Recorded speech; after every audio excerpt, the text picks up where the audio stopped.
Hello， 大家好，我係袁潔儀啊。拍戲拍咗咁多年啦，好多人咧只係見過我嘅角色，但係其實做演員嘅情緒又好啊，壓力都好咧，長期咧都係好繃緊㗎。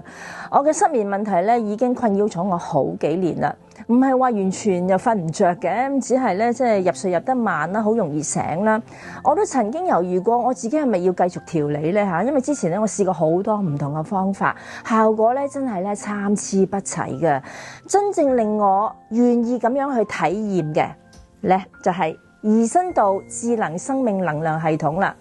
係因為佢哋咧講咗一句説話，而係叫我咧先去感受一下，然之後咧由自己去判斷。第一次體驗嘅時候咧，好明顯感覺到身體慢慢咁樣放鬆落嚟啦。之前嗰種好繃緊嘅感覺咧消失咗，睡意咧係好自然咁樣嚟咯。醒嚟嘅時候咧唔會有攰嘅感覺，好精神啊，情緒咧變得好柔和。哇！所以咧我先至咧願意同大家分享，係因為我自己先嚟睇到嗰個效果，我先至願意開口推薦俾大家。怡生道智能生命能量系統，航天科技調理失眠，